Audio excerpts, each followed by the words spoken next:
میرے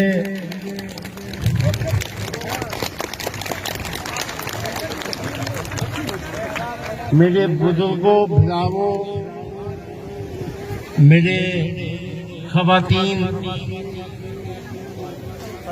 میرا سائیں عقیدت مندوں، السلام علیکم۔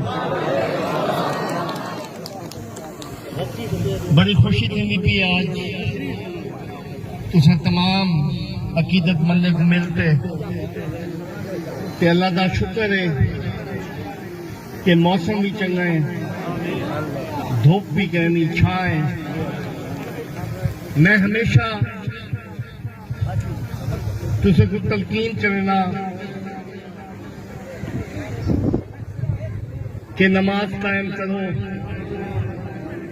درود شریف کثرت نال پڑھو، اللہ دا ذکر کتا کرو، قانون بھی پاسداری کتی کرو، جھوٹ کنے پرہیز کرو۔ آج میں تسے واسطے ایک تحفہ کہنا ہے۔ آج میری جڑی گال ہو سی، اگر تسا ہوں گال دے تے عمل کرے سو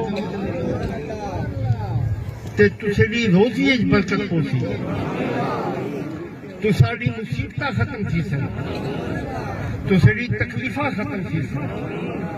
تے وہ تحفہ یہ ہے، غور نال سنو میری گال، کہ جگہ بھی تسا اپنے گھر ہی داخل تھی ہوئی، خواتین یا مرد، جوان بال یا بزرگ، جگہ بھی آج کے بعد اپنے گھر ہی داخل تھی ہوئے، اچھی آواز السلام علیکم آکھے، کوئی ہوئے یا نہ ہوئے، گھر ہی داخل تھی ہوئے السلام علیکم آکھے۔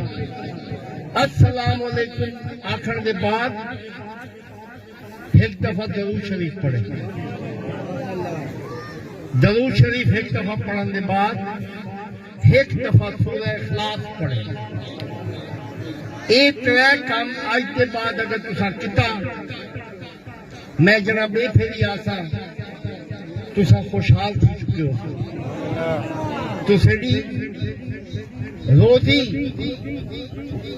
وچ برکت پہ ویسے، تسیڑی مصیبتہ ٹل ویسے۔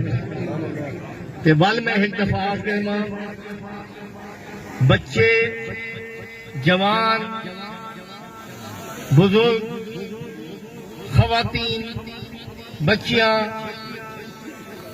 جنہ داخل تھی من گھارے کیا تھے سو السلام علیکم اچھا، وال درود شریف تے وال سورہ اخلاص۔ اے تو سترہ چیزیں آج دے بات کرے سو، انشاءاللہ وال ملاقات تھی سی۔ اور میں دعا کرنا تو سارے واسطے، یا اللہ اپنے حبیب کے صدقے، سید غوث اعظم کے صدقے، بی بی خاتون جنت کے صدقے، حضور کی آل کی نیکیوں کے صدقے رحم فرما، ایمان کامل عطا فرما، صحت کاملہ عطا فرما، ہینا تمام صاحبان دی روزی برکت عطا فرما۔ یا میرے مولا اپنے حبیب کے صدقے تمام مصیبتیں کنے بچا، اپنے عذاب کنے بچا، بیماری کنے بچا، مہلک بیماری کنے بچا۔ یا میرے مولا اپنے حبیب کے صدقے ہینا تمام صاحبان دے ہاتھ اٹھو ہیں، ہینا دی سرکت